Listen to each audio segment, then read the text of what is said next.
वो नौकर है, क्योंकि जो तनख्वाह लेने वाला जो भी कैंडिडेट है वो नौकर होता है। जनता को ये पता नहीं कि मालिक जनता है, जनता मांगे नहीं मांगेगी, आदेश देगी उसको। कई नेता लोग आ गए और चले गए, लेकिन एक ही किसानों का मसीहा हनुमान बेनीवाल ही ऐसा नेता है जो हमारे नरना धाम कुछ में यहाँ पे हमारे सब भाई लोग एकत्रित हुए। हनुमान बेनीवाल। तो देखिए ये हनुमान बेनीवाल की सेना, मैं अक्सर आपको कहती हूँ ना कि बेनीवाल की सेना किसी से नहीं डरती है। सुबह मुझे मौजमाबाद में लोगों ने रोक लिया, मोखमपुरा में मुझे लोगों ने रोक लिया और कहा कि मैडम हमारी बात सुन के जाओ और न्याय के योद्धा तक पहुंचाओ। अब शाम का वक्त हो गया है, वो सुबह की बात थी, लेकिन अभी भी जो है लोगों का जोश कम नहीं हुआ है। नागौर से तौजी आए हुए हैं, ये भी कुछ बताना चाहते हैं, बताइए। हाँ, मैं मास्टर शैतानराम विंदाणिया, मैं नागौर के पास विंदाणा गांव है, वहाँ से आए हैं। और ये जो तपोभूमि है और संतों ने जहाँ जहाँ भी तपस्या की है, वो तपस्या करने पर जहाँ उन्होंने पूरा जीवन तपस्या में लगाया है। जिस प्रकार अपने दूध में से घी निकालते हैं, इस तरह पूरा जीवन सार निकाल के अपन को देते हैं, अपन को ज्ञान देते हैं और ईश्वर से उनका साक्षात्कार रहता है, ईश्वर से उनका सीधा साक्षात्कार रहता है। जैसे चतुर्दास जी महाराज है, उन्होंने सिर्फ तपस्या की थी, अपन को अपने उनको कुछ नहीं, अपने कुछ नहीं दिया उनको, लेकिन तपस्या के बल पे आज वो जमीन पवित्र हो गई। आज यहाँ दादू महाराज ने तपस्या की है तो आज यहाँ की जमीन पवित्र हो गई। तो जहाँ भी जो भी कोई आते हैं और यहाँ आने के बाद में जो भी आता है, उनका जो कष्ट होता है, शारीरिक कष्ट होता है, वो दूर हो जाता है। तो यहाँ जो संतों पे जो बीजेपी सरकार एक संतों के माध्यम से और हिंदुत्व के माध्यम से आई थी, हिंदुत्व का सहारा लेके हिंदुत्व पे सवार होके आई थी, युवाओं पे सवार होके आई थी कि हम रोजगार देंगे, हम हिंदुत्व की रक्षा करेंगे। हाँ, गाय का सहारा लेके आई थी, लेकिन उन्होंने किया क्या?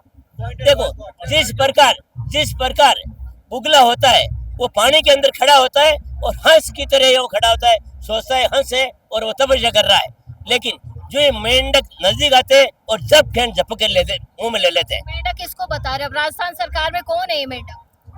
राजस्थान सरकार एक हंस की तरह और मेंढक अपन किसान, युवा, ये जो पहाड़ी क्षेत्र है, इन सबको ये खा रही है ना। बीजेपी सरकार अपने दोस्तों को जो पूंजीपति हैं उनको खिला रही है, तो वे हुए उगले तो आते हैं। बीजेपी सरकार से मुझे कहना है कि कान खोल से सुन ले, ये हनुमान बेनीवाल की जो सेना है ये छोड़ने वाली नहीं है। एक बार तो आप आगे, अब वापस आने का सपना ही नहीं है। हाँ, और हम भी आज तो जयपुर और यहाँ पूरी जो भी जनता आई हुई है, सब जयपुर की तरफ कूच करने का मन है। मैं भी एक चेन्नई से टिकट फ्लाइट का बुक करके नेताजी की रैली के लिए आया हूँ यहाँ पे। और अब की बार जो जिस दमखम से जो माहौल दिख रहा है नेताजी का, 100% लगता है कि अब की बार राजस्थान में आरएलपी की सरकार बनेगी। हाँ मैडम, अब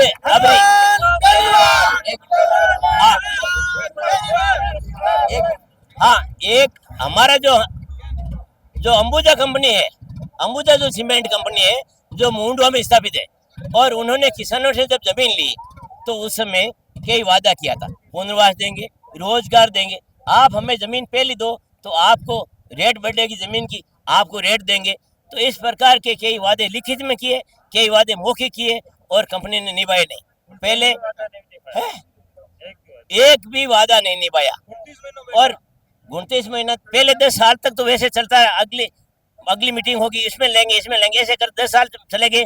फिर हमने कंपनी से 23 जुलाई 2023 को लिखित में लेना शुरू किया कंपनी से। उन्होंने कहा 15 दिन में समाधान कर देंगे। उसके बाद 15 दिन हुआ, 2 महीना बाद में समाधान कर देंगे। 2 महीना हुआ, 1 महीने बाद में, इस करके 9 महीने बीत गए।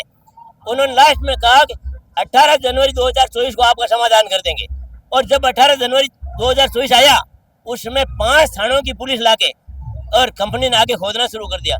तो किसान आनंद फानंद में आए और उनको लिखित दिखाया, और तब से प्रशासन ने कंपनी को रोका कि आगे मत बढ़ो, पहले किसानों का साथ दो।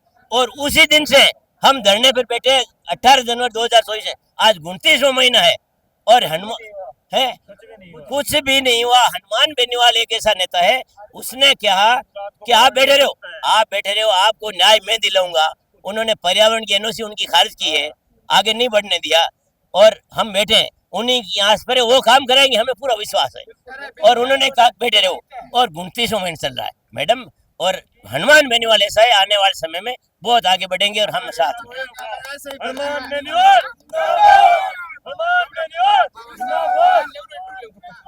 हनुमान बेनीवाल वो शख्स है जो ऐसा ही भर्ती बहुत बड़ी चीज होती है, वो कोर्ट से मान्य होती है। ये तो एक छोटा सा माहौल है, इसको तो निपटाने में ज्यादा समय नहीं लगेगा। और अब की बार छोटा सा माहौल है तो क्यों हनुमान बेनीवाल जी को ही आगे आना पड़ता है? क्यों सरकार जो है जनता के साथ, क्यों जिस सरकार को जनता भर भर के चुनती है, भर भर के वोट देती है, वो सरकार के नुमाइंदे आगे क्यों नहीं आते? वो सरकार नहीं आती, वो सो के समोसा खा के सो जाती है, वो रात को आता है हनुमान बेनीवाल आता है न्याय के लिए। अभी बेटा है एक हनुमान बेनीवाल हमने पिछली हमारी दूसरी विधानसभा से पिछली बार में बाबूलाल नागर था, हम उससे परेशान हो गए, हम प्रेमचंद को जिताए, अच्छे वोटों से जिताए।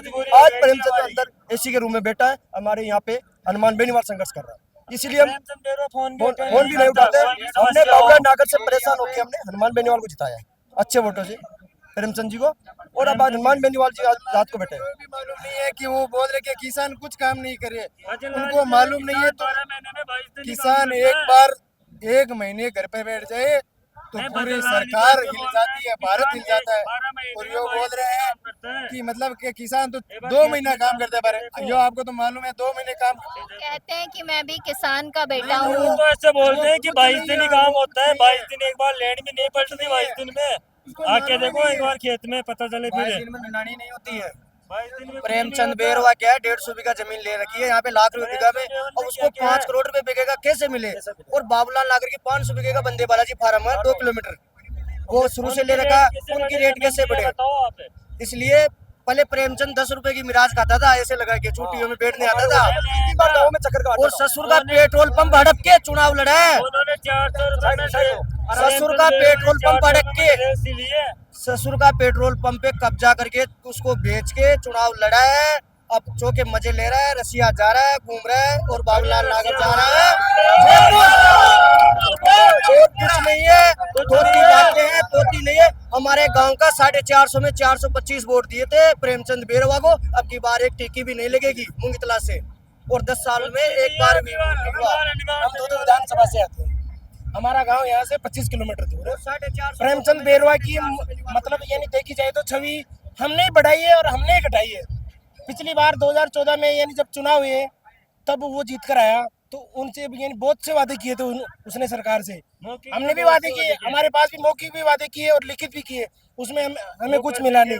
फिर आई कांग्रेस की सरकार, फिर वापस आई कांग्रेस की सरकार यानी बाबूलाल नागर की सरकार में हमें यानी बहुत कुछ चीजें देखने को मिली या नहीं मिली, पर वो उसका भाई निकला। और अब यानी अभी जो चुनाव हुआ ना, वो नागर और जनता के बीच हुआ था। हम प्रेमचंद बेरवा को लाना ही नहीं चाहते थे, ये चुनाव जनता और नागर के बीच था, मजबूरी थी हमारी, तीसरी पार्टी थी नहीं, कोई तीसरा उम्मीदवार था नहीं, हम जिसको ला सके और जिसके पास हमारी ये मांगे रख सके।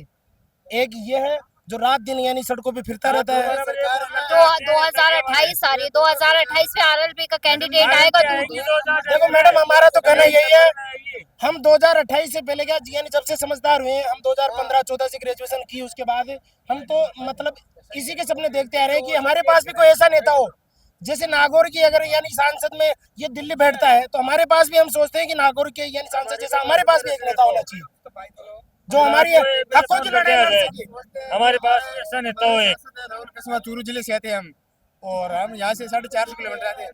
हमारा सांसद हमारी तहसील में नहीं आता, कभी हमें मालूम नहीं क्या। राहुल जी कभी नहीं आते हैं? राहुल जी कभी नहीं आते? नहीं, हमारे गांव में तो कभी वोट लेने के लिए नहीं आते वो कभी। और हम आस करते हैं हनुमान बेनीवाल की, वो हमारे गांव से 500 किलोमीटर दूर है, कोई बात होती है, कोई काम होता है, हम उसी के पास आते हैं, उनके पास तो जाने का हमारा मतलब ही नहीं है। तो आधी रात को कभी ना आए, आज जनता को तो रस्सियां ही नहीं है, जनता को पता नहीं है कि मालिक कौन है। जनता क्या है, वोट दे के भूल जाती है, वो अब मालिक बन बैठता है, वो सबसे बड़ा नौकर है। नौकर क्या है? जो चपड़ासी लेकर सबसे बड़ा प्रधानमंत्री पोस्ट पे बैठा है वो नौकर है, क्योंकि जो तनख्वाह लेने वाला जो भी कैंडिडेट है वो नौकर होता है। जनता को ये पता नहीं कि मालिक जनता है। जनता मांगे नहीं मांगेगी, आदेश देगी उसको, और आदेश को मानना पड़ेगा। जनता को जिस दिन पता चल जाएगा कि यह जनता जाग चुकी है, क्योंकि ग्राम सभा ना लोकसभा ना विधानसभा, सबसे बड़ी ग्राम सभा, जिस दिन हर गांव को हर व्यक्ति को पता चल जाएगी कि ग्राम सभा की ताकत क्या होती है, उस दिन इनकी आंखों में घी आ जाएगा। तो मैं सभी से अनुरोध करता हूँ, सभी आपके चैनल के सभी चैनल को ये भी बोलना चाहता हूँ कि ग्राम सभा की ताकत को पहचानो और आदेश दो उनको। उनसे मांगे मत मानो, उनको आदेश दो, क्योंकि जनता ही सरकार है, यानी जनता मालिक है, वो नौकर है, और वो मालिक समझ बैठा है। वहाँ पे हाजी करते हैं, उससे आंखों में आके डाल बात करते हैं ना अपन, तो उनके आगे नीचे हो जाती है। लेकिन हम मालिक समझ बैठे हैं उनको, वो नौकर है। कलेक्टर भी जिला का सबसे बड़ा नौकर है, उसको पूरी सेवा दी जाती है, वो हमारे लिए दी जाती है। वहाँ पे हमारे लिए व्यवस्था, वहाँ पे जनता है हमारी, वहाँ पे बैठने के लिए व्यवस्था, इतनी बंगले इस वजह से ही दिए जाते हैं उनको कि जनता की सुने, वहाँ पे जनता की बैठने की व्यवस्था हो, इस वजह से। तो जनता को पता नहीं है अभी तक क्या है क्या नहीं है। जनता जिस दिन पता चल जाएगा हर व्यक्ति को कि सरकार है, जनता ही सरकार है, यानी जनता ही। और जो प्रकृति पे हमें निवेदन है कि जितनी भी मीडिया सरकार है, मीडिया वाले मित्रगण आरएलपी ज्वाइन कर लो, जो बीजेपी कांग्रेस का पूछा काट दो, जो भ्रष्टाचार से मुक्त हो जाए। मैं तो आपकी आवाज ऐसे भी उठा लूंगी, बिना आरएलपी ज्वाइन करे हुए भी आपकी आवाज दिखा। मेरी बात, आपको बीजेपी सरकार ने दबाते हैं, आपको बोलने का पूरा मौका नहीं देते। मैं तो आरएलपी की खबरें करते हुए आज मुझे 4 साल हो गए, हर आदमी की खबर मैं दिखाती हूँ। मुझे तो किसी ने आज तक नहीं दबाया, मुझे तो किसी ने नहीं कहा कि तुम ये मत चलाओ, और मैं किसी की सुनती भी नहीं। हो सकता है कि आप हनुमान बेनीवाल जी के ग्रुप से जुड़े हो, जो हनुमान सबसे जुड़ी हूँ, और मेरा काम है सच दिखाना, चाहे कोई भी आदमी हो। देखो, जो बंदा हनुमान बेनीवाल से जुड़ेड़ा है, उसे डरने की कोई जरूरत नहीं। यही बात है कि खुला होके जवाब दो, और जो मीडिया में अभी कुछ समय पहले हुआ था वही मैटर ना हो जाए, लेकिन खुला जवाब दो कि हनुमान बेनीवाल एक क्या चीज है। लोगों को पहचानना पड़ेगा, ये बेनीवाल है, दोबारा नहीं आएगा। और अपने यहाँ पे जो बेराना धाम में कुछ किया है, तो ये बहुत बड़ा कुछ है। कई नेता लोग आ गए और चले गए, लेकिन एक ही किसानों का मसीहा हनुमान बेनीवाल ही ऐसा नेता है जो हमारे नरना धाम कुछ में यहाँ पे हमारे सब भाई लोग एकत्रित हुए हैं। हनुमान बेनीवाल।